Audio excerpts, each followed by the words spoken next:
Hey there, it's Shauna. Welcome to your weekly astrology report for May 6th.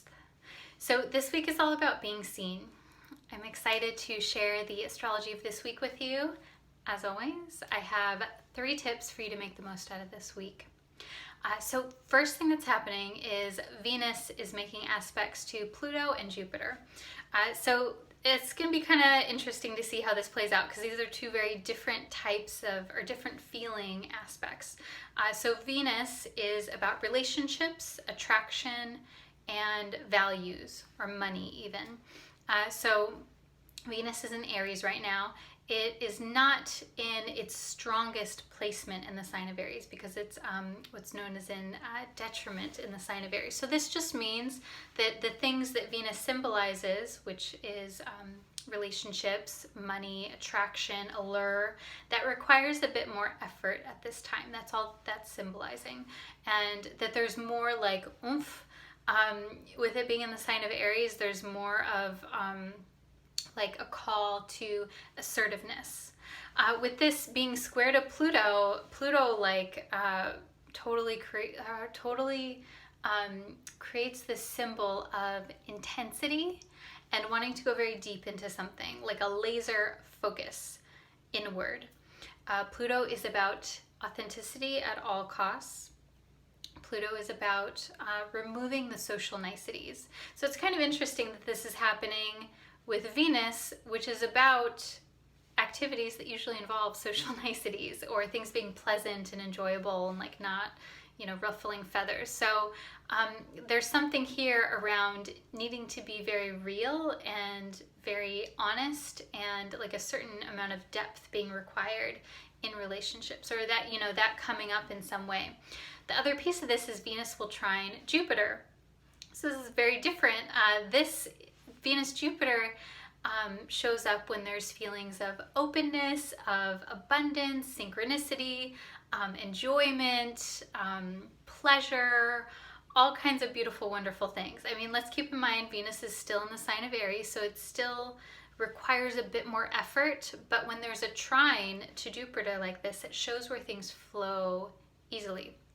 So, that could go problematic as well. It could be where there is overindulgence. I think that's a potential with this aspect here because with Pluto, there's a symbol of like wanting more, always wanting more, like this insatiable desire for something or someone. And with Jupiter there, it just magnifies this. And so I want you to really pay attention this week to what it is that you are desiring and how that shows up for you. Are there, feelings that seem sort of shadowy, like envy or guilt or shame or obsession even? Those are all Pluto keywords. And I'll have more information in the tips on how to work with this energy.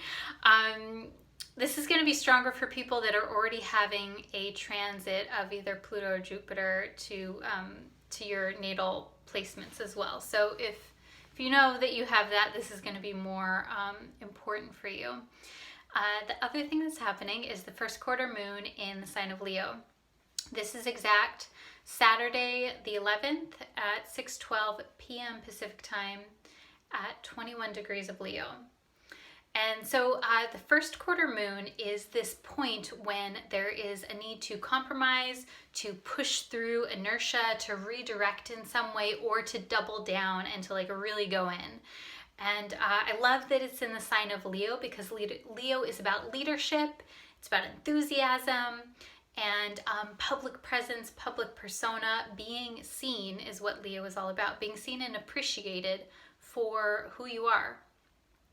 And so I think this is like interesting that this comes up when we have these Venus aspects. It really feels as though it's important to present yourself in a way where you're positioned for success. You're positioned to be seen. And if you are following along with your birth chart at home, you can look at where you have Leo, which house you have Leo in your birth chart, or if you have planets there.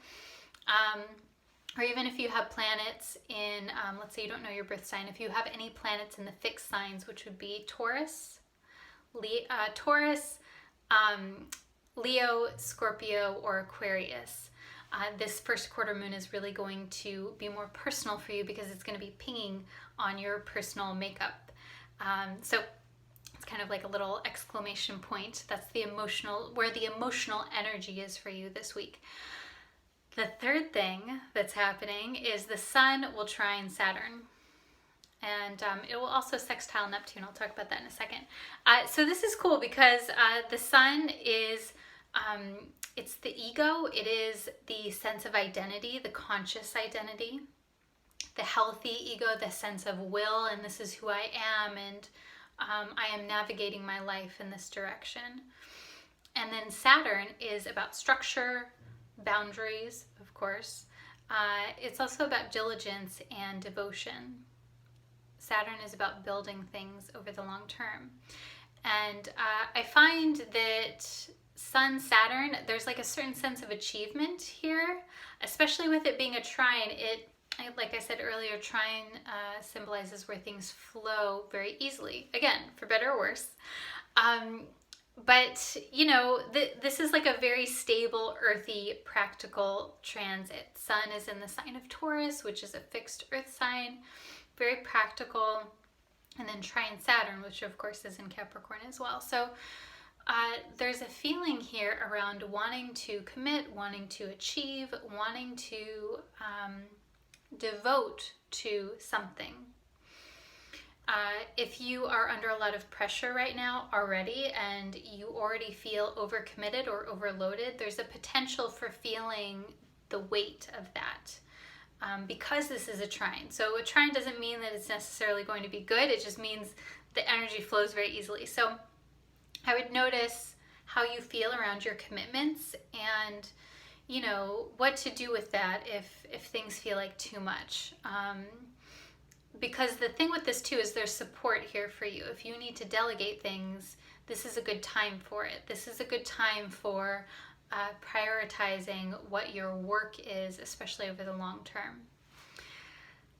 So, and then Neptune being involved in this mix, I think it adds a little bit of tapping into intuition or gut feelings or hunches and that kind of thing. So, tips that I have for you. Notice where you feel envious this week. And I think that's important because we have Venus square Pluto. And this aspect to me shows where there is more of an intense feeling around desire, around relationships, maybe around money and finances. But I want you to notice when feelings of jealousy or envy come up for you. Because and you know, like what kinds of activities, what kinds of people, what is it specifically that you are envious of? And you can sort of like track this of like what exactly it is, because that leads you to what it is that you want, what it is that you desire. And you know, oftentimes you're like, oh, I already knew that, but sometimes you'd be surprised. And sometimes it clarifies things for you, clarifies your values, Venus.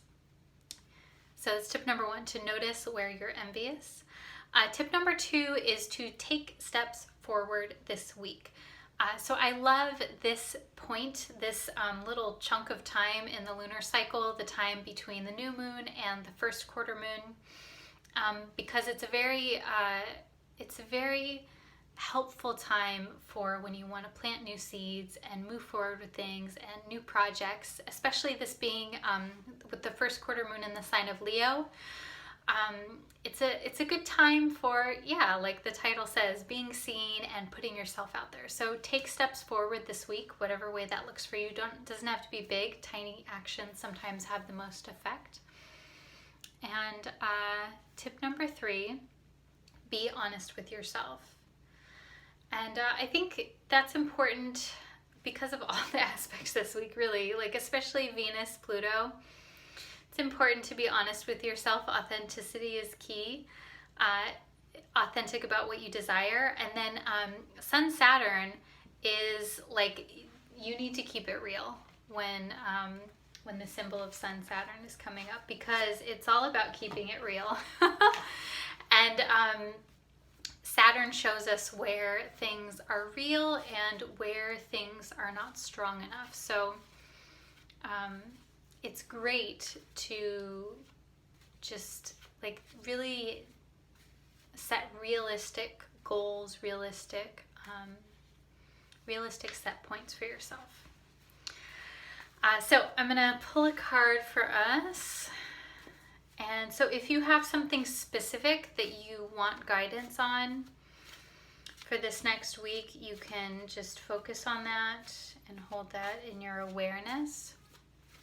If you would rather general guidance for the week, you can just relax and breathe.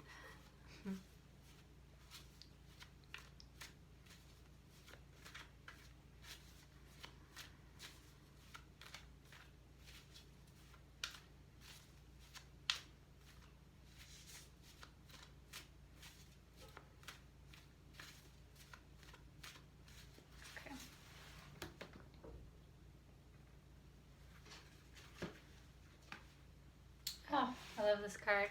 So I pulled the Queen of Cups. There we go. So this card is very beautiful. I love all the imagery with the water and the stones. And so this card, there we go. So this card, it's about emotional feminine energy. And I pulled this card reversed too, so I think that's really interesting. So this is about the intuitive instinct, the intuitive capacity, the emotional capacity, listening to what it is that is coming through you. I feel like the Queen of Cups is intuition at a more physical level, like feelings, sometimes literal sensations, and the emotions that are coursing through you. And this card, when it's reversed, can also show where there is like a tendency to be washed away with the emotions. So it's a symbol to, you know, be careful, to watch against that, to watch against being overly emotional and overly subjective. So I want to read just some little key questions here from one of my books. Questions are, am I being clear about authentic value? Holy shit, that's hilarious. It actually says that here. So this book is like a little sweet little guidebook for the tarot. Queen of Cups asks you to ask yourself, am I being clear about authentic value, which is totally what we were just talking about, Venus, Pluto. Am I protecting my assets well enough? Am I a good mentor and example? Do I trust my instincts and follow my intuition? And do I value my dreams and pay attention to them? So I'm curious what this card says to you, what other images or words are invoked when you think about this card. So that is it. That is your horoscope astrology report for the week. I hope you enjoyed it. If you did, please share it with a friend who you think would appreciate it as well. And also, if you want to stay connected with me, you can find me on Instagram under Neo-Feminine Astrology. And if you like these things that I do, you can also show some love and support via Patreon. You can find me on patreon.com/Neo-Feminine Astrology, and you can give up to as $1 a month to just show your appreciation and connect with other people as well. So that's all. Wishing you a wonderful week, sending you lots of love, and I'll talk to you soon. Namaste.